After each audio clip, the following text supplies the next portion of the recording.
Presidente de la Asociación Nacional de Productores de Oleaginosas, sobre un tema que nos tiene preocupados a los cruceños y por qué no a los bolivianos. Al final de cuentas aquí se produce el 70% del alimento del país. Una acción popular presentada en Santa Cruz contra la agrobiotecnología.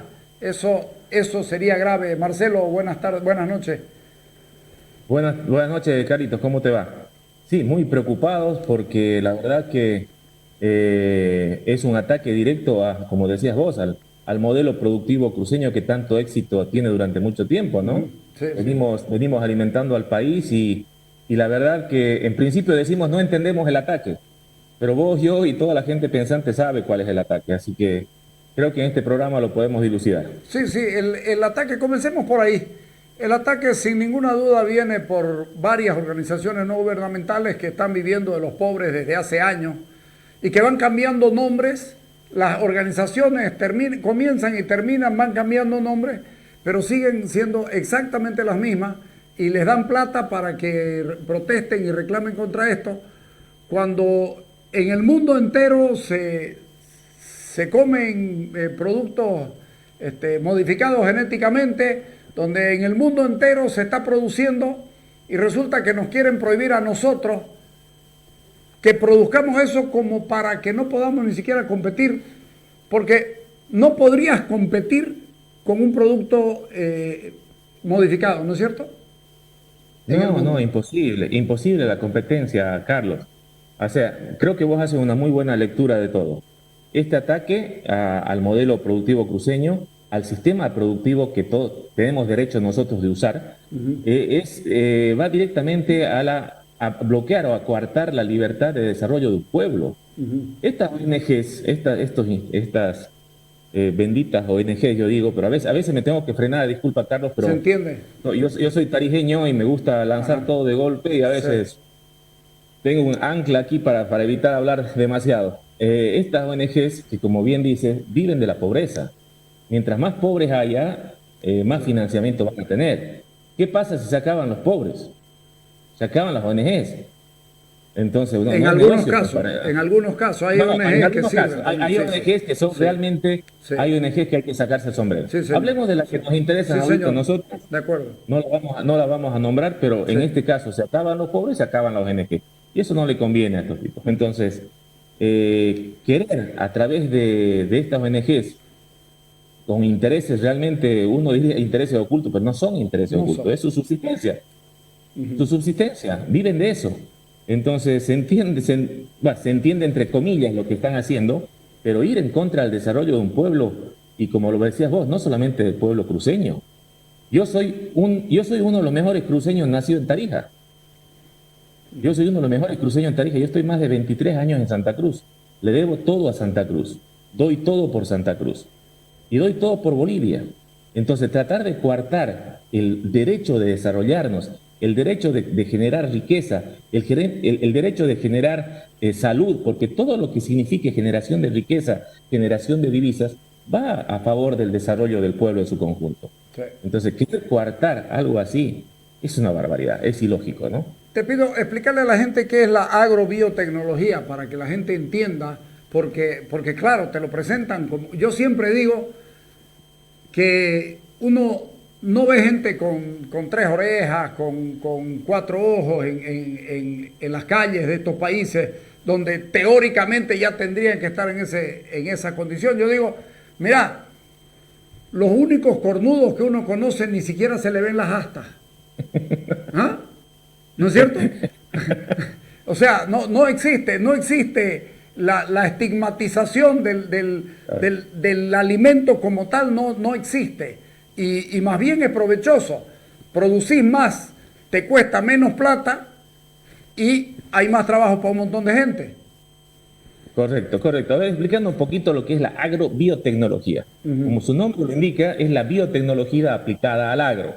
Porque biotecnología se aplica en diferentes aspectos, en medicina. La vacuna que va a salir de COVID es biotecnología. Absolutamente. Entonces, ¿estos grupos se van a oponer a que entre la vacuna? Pero que se manden a guardar, ¿no? Claro. O sea, no pueden oponerse a un tema así. Entonces, la agrobiotecnología es la biotecnología aplicada al agro. ¿Qué significa eso? Es una técnica innovadora de punta donde se hacen modificaciones genéticas a ciertos cultivos. Pero ¿a qué cultivo se le hace? Se le hace a un cultivo que, por ejemplo, un cultivo de maíz tiene cierto éxito, tiene muy buen potencial productivo, tiene muy buena color del maíz, todo, pero necesita algo. Tiene una necesidad,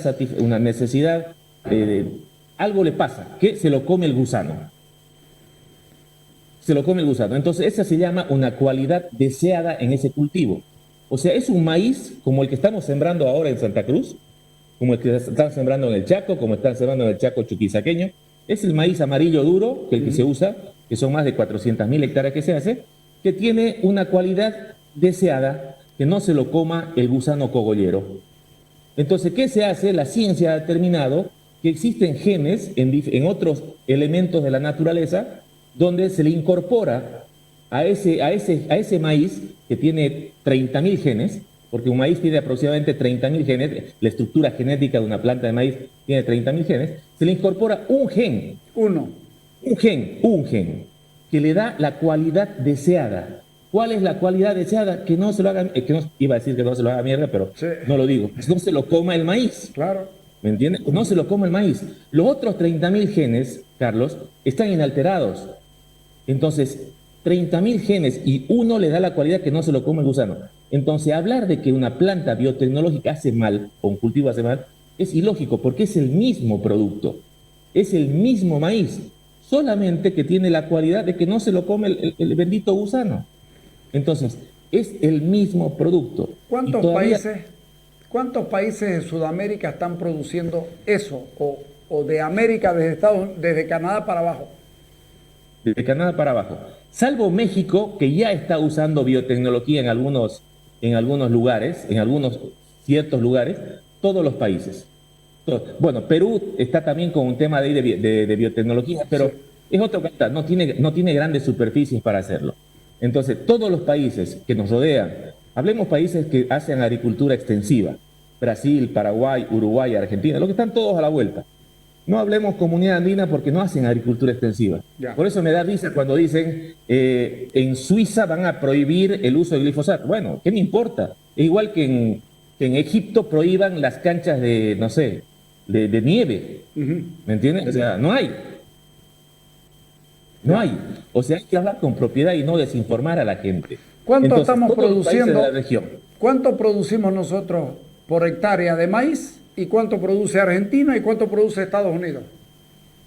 Mira, nosotros estamos con un promedio de maíz de 2.3 a 2.5 toneladas por hectárea de maíz, a un costo elevado. Ya. Argentina está en niveles, diferentes lugares de la Argentina, va de niveles de 6 toneladas hasta 11, 12 toneladas, de acuerdo a la amplitud climática que tenga. El maíz necesita fríos. Necesita frío, entonces mientras más al sur tiene mayor potencial. Estados Unidos, hablar de 12, 13 toneladas de promedio no hay ni un problema, pero te cuento algo, Estados Unidos, si vos googleas récord mundial de producción de maíz, sacan 30 toneladas por hectárea. O sea, pueden llegar a sacar 30 toneladas por hectárea. ¿Cómo competís con eso? ¿Cómo competís con eso? Si no copias, si no te subes al barco de la biotecnología, de usar la misma genética que tienen ellos, porque aquí un tema es la biotecnología y otro tema es la genética. ¿Qué empresa que genera semillas o que investiga en semillas, que hace mejoramiento en semillas, va a hacer mejoramiento sobre semillas que ya no se usan? Nadie, Carlos. O sea, semillas que no son BT, maíces que no son BT, nadie hace investigación. Estamos usando maíces de hace 15 años, 20 años, porque nadie hace investigación genética. Toda la nueva genética, los nuevos maíces, los maíces que tienen un potencial, un choco tamaño baño, todo eso es porque tienen ya componentes de modificación genética. Te pregunté esto de competir adrede, porque no vas a competir exportando, pero lo más grave es que un día de esto te va a llegar el producto de allá y no vas a poder competir, incluso que pagando impuestos, no vas a poder competir con él porque por cantidad ellos van a ser más competitivos que vos.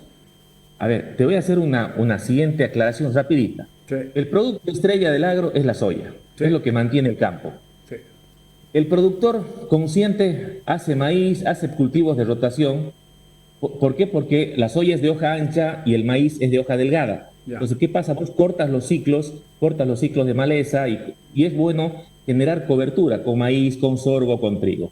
El maíz pierdes plata, el sorgo sales tas con tas. El trigo, si no hubiese programas de promoción del gobierno, salís así empate. Entonces la gente hace cultivos de rotación, ¿por qué? Porque tiene una vocación agronómica. ¿Por qué? Porque va a mejorar su rendimiento en soya. Va a llegar un momento que la gente dice, bueno, quiero dejar de perder plata en maíz. No puedo seguir perdiendo plata en maíz. Entonces no es competitivo ni siquiera en ese sentido. Entonces es muy difícil hacer agricultura en Bolivia si no te dan los números, no cierran los números. Entonces, hoy por hoy, si dejas de hacer maíz, Bolivia no es autosuficiente en maíz, ojo, ¿no? Algo se importa, viene mucho producto importado. Pero si no tenemos los rendimientos deseados, si queremos que la pecuaria crezca, que los polleros produzcan más, que exporten, que los chanchos, que todo se crezca, nos va a invadir con el tipo de cambio que como venimos ahora. La frontera es amplia, Carlos, y producir 10 toneladas en la Argentina nos van a invadir con maíz. Y seamos sinceros, por más esfuerzo que haga la aduana, que venga, no sé, la DEA, que venga si quiera controlar el maíz que quiere importar, va a entrar maíz de contrabando. Por supuesto que va a entrar. Y contra ese maíz de contrabando no podemos competir, ni en calidad ni en precio. Estamos tratando de introducir algunos eventos, se llaman, ¿verdad? Algunos Correcto. eventos en caña, en maíz, en soya, en sorgo y en trigo. y en trigo. Ya. Trigo. ¿Qué son los eventos, eso que dijiste? Cambiar, modificar un gen. Exactamente. Eventos es por ejemplo la soya RR. El evento es la soya es resistente al glifosato. Ya. Ese es un evento. Otro evento en maíz sería un maíz BT, que tiene un Bacillus thuringiensis, que es un maíz que resiste al gusano cogollero. Ese es otro evento. Maíz RR sería un maíz que resiste al glifosato. Esos son los diferentes eventos en diferentes cultivos. ¿Por qué hay tanto miedo al famoso glifosato? Porque Bueno, aquí todo el mundo habla aquí hay dos demonios, glifosato y Monsanto. Claro. No, sí, por supuesto. Hay un perro aquí, así que disculpadme que lo ladra por ahí. Nomás, se entiende. Sí. Y es el perro, no es otra persona que está gritando. Ah, ya. También ladra, pero no así. ¿Qué te iba a decir? Bueno, el glifosato. El glifosato es un producto que en su momento estaba patentado, que tenía cierta protección. Hoy ni siquiera es de Monsanto. O sea, le tienen miedo a Monsanto, porque ha sido el creador en su momento del glifosato. Hoy Monsanto es de Bayer, cambió, y aparte... ¿Y te has fijado? Ya no tiene dueño el glifosato. Pero, o sea, cualquiera puede hacer glifosato. Ya. Sí, pero... Ahora, ¿te has fijado cómo es de Bayer, es alemana? Sí. Las ONGs tienen un cierto nivel de amistad con los europeos, con los alemanes. ¿Te has fijado que desde que Monsanto lo compró Bayer, bajó la guerra contra Monsanto? Totalmente. Pero yo lo que te digo es, no entiendo la guerra contra solo Monsanto. Si hay productores chinos, hay fábricas chinas en Paraguay, todos lados, que ya pueden producir el glifosato porque no tiene dueño, no tiene patente ya. Ya se venció la patente, en primer lugar. Segundo lugar, hablan de los daños que hacen al medio ambiente, al ser humano. Y yo creo que aquí hay un tema de la diferencia entre el veneno y el remedio es la dosis, ¿no? Si vos usas un producto adecuadamente, Carlos, no tienes ningún tipo de problema a la salud humana. Si vos te tomas 20 tazas de café al día caliente, quemándote la lengua y sacándote ampolla, seguramente vas a terminar pues con un cáncer de garganta. ¿Ya? Los excesos, entonces, todo producto, no solamente los herbicidas, todo producto, el lavavajillas, todo, tiene unas instrucciones de uso. Si se sigue correctamente bien y las dosis que recomienda, no tiene ningún tipo de daño a la salud humana. Y tampoco al suelo. Salud humana. Tampoco al suelo. Carlos. Se degrada, Carlos. El glifosato se degrada. O sea, no queda en el suelo, no queda de un año para otro. Ya. O sea, que para que tengas en cuenta, Si quedara en el suelo, si quedara en el suelo, yo no podría hacer otro cultivo después. ¿No te parece lógico? Claro, sí. O sea, vamos por ese lado. Si yo he hecho un producto glifosato para desecar la soya, ¿cómo voy a hacer un maíz después? A los 15 días estoy sembrando. ¿Cómo voy a hacer un maíz si dicen que se quede en el suelo? ¿Me lo va a matar al maíz? Entonces, o sea, ese tipo de lógica, ese tipo de razonamiento es el que esta gente, no digo que no lo sabe perfectamente bien. Claro, No son boludos, perdón. No, seguí nomás. Seguí nomás. ¿Ya? Entonces, no son tontos. Claro. Ellos lo saben perfectamente bien, pero no lo dicen. Entonces, yo no puedo, si yo creo como productor que aplico un glifosato, deseco la soya, limpio la soya, y a los 15, 20 días estoy sembrando un maíz, sería un loco de la cabeza si lo hiciera. Bueno, se degrada, eso no quedan rastros en el suelo. ¿Qué pasaría si el juzgado les da curso a la acción popular? Por supuesto que van a apelar, pero de todas maneras, hasta que apelen, les va a perjudicar la siembra de algún producto que estemos en siembra-invierno. No va a perjudicar muchísimo el avance que hemos tenido hasta el momento.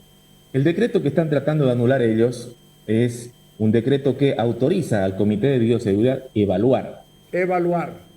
Eso es muy importante, Carlos. El decreto este autoriza al Comité de Bioseguridad evaluar eventos en maíz, soya, trigo, girasol y caña de azúcar. Evaluar. ¿Qué significa evaluar? Traigan, señores, toda la documentación, todos los ensayos que se han hecho de inocuidad alimentaria, de daño al medio ambiente, de daño a la diversidad, todo lo que se ha hecho en Brasil, Argentina, Estados Unidos, todo, traigan. Se analiza. Y si realmente no tiene ningún daño, se autoriza el uso. No se está aprobando porque sí el uso. O sea, ¿me entiendes, no? Sí, perfectamente. Estas instituciones están coartando el derecho a analizar. Pero esto es la locura esto. Es la locura. Es una barbaridad. Lo único que vas a hacer, no vas a infectar a nadie porque vas a revisar papeles. Totalmente. Después de que se evalúa y se aprueba el uso, viene el periodo de adaptación o de la genética.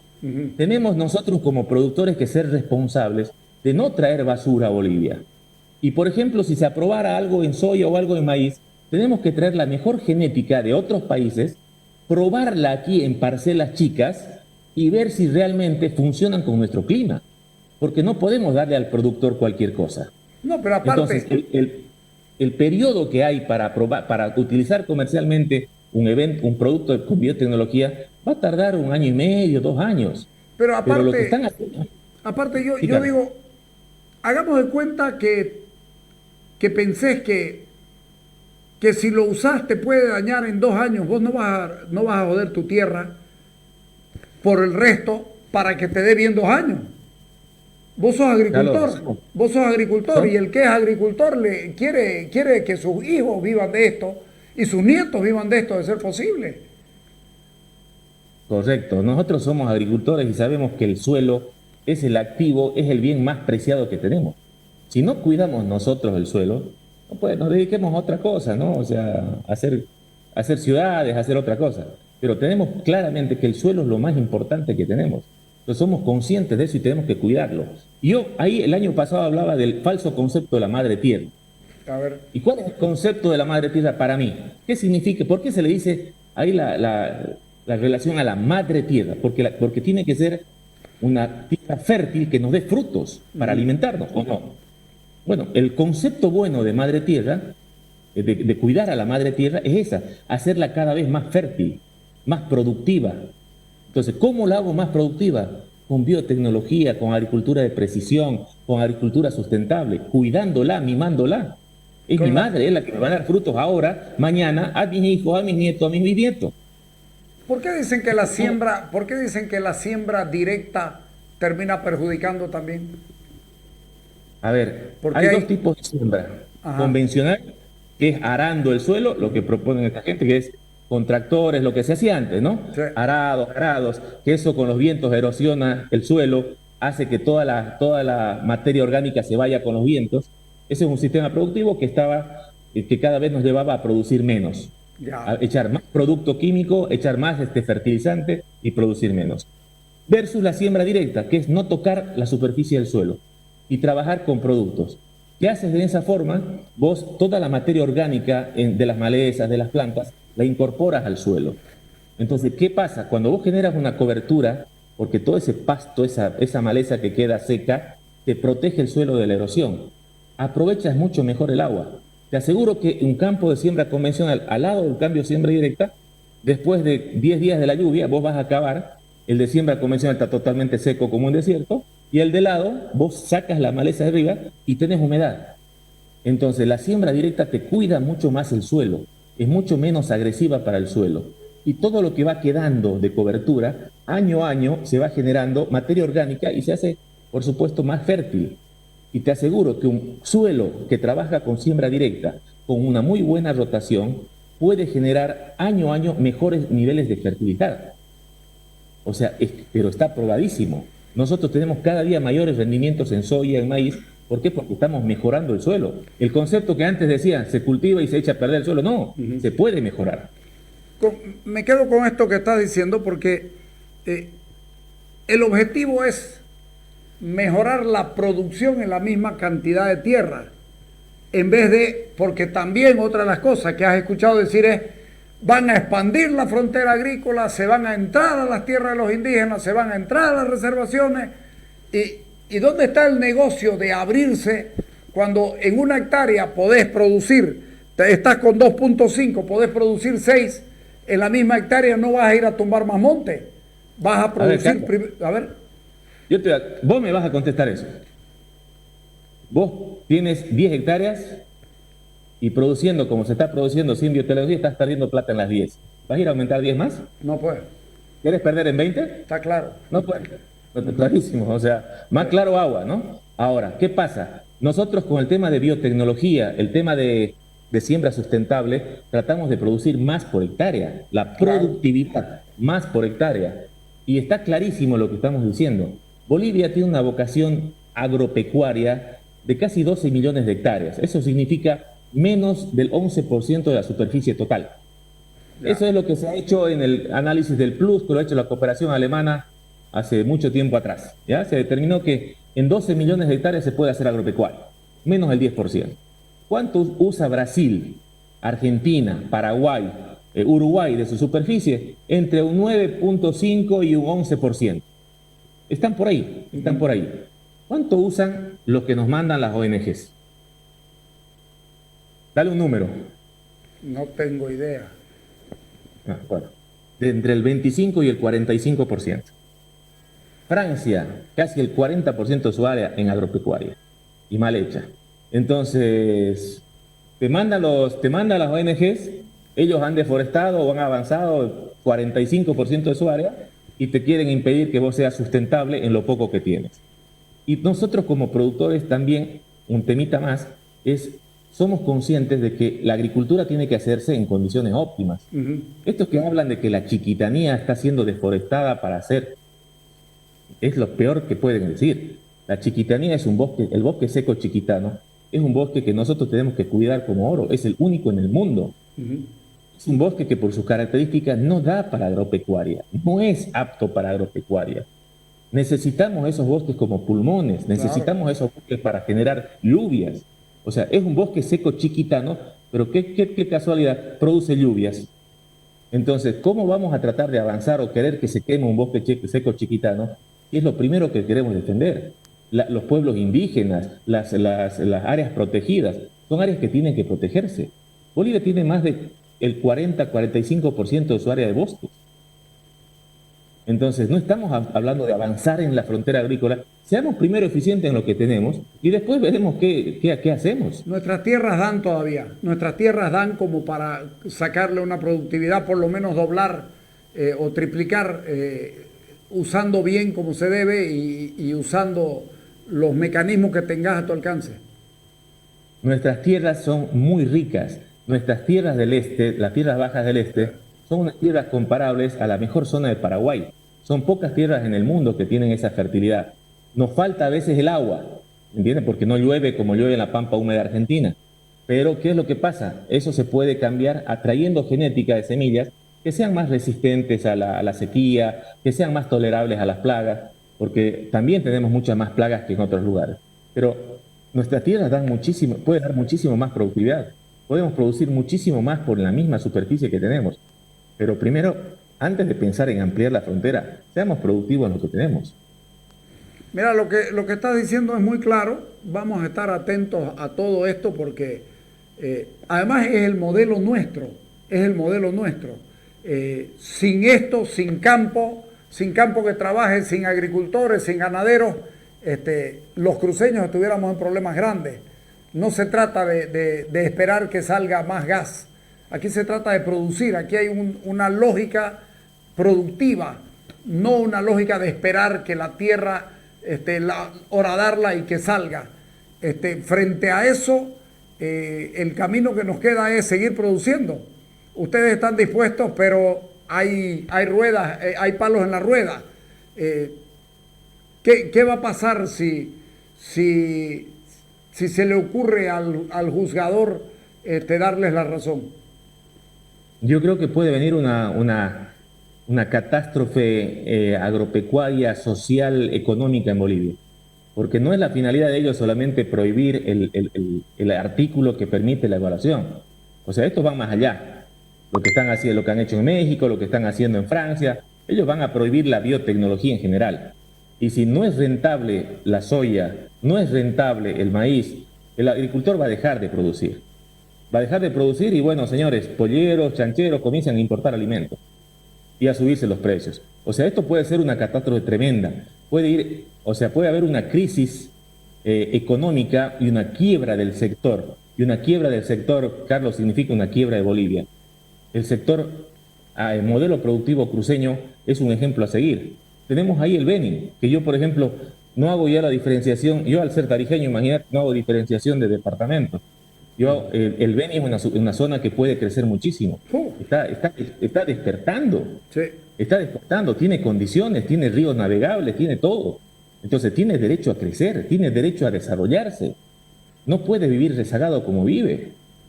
Entonces, señores, dejemos de poner esas famosas palos en la rueda que dices vos, porque no están yéndose en contra de una ideología del transgénico, ¿me entiendes?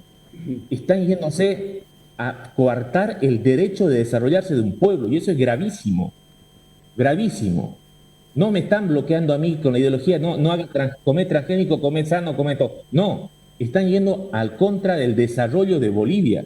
No hablemos de Santa Cruz. Santa Cruz mantiene un poquito el tema del crecimiento de Bolivia. Y por supuesto, olvídate de hidrocarburos, olvídate de minería, que para que ellos se desarrollen va a tardar mucho más tiempo de lo que puede desarrollarse la agropecuaria. La agropecuaria tiene una capacidad de reacción en el corto plazo.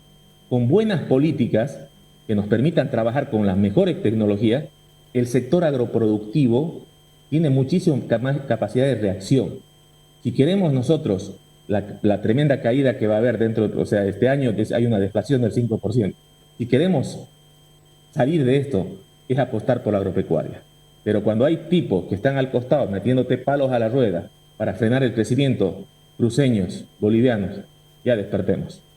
Ok, te agradezco mucho. La verdad es que nos sirve mucho esto. Vamos a tratar de ponerlo también en la página de Facebook para que la gente entienda cuál es el debate y cuál es la realidad de este asunto.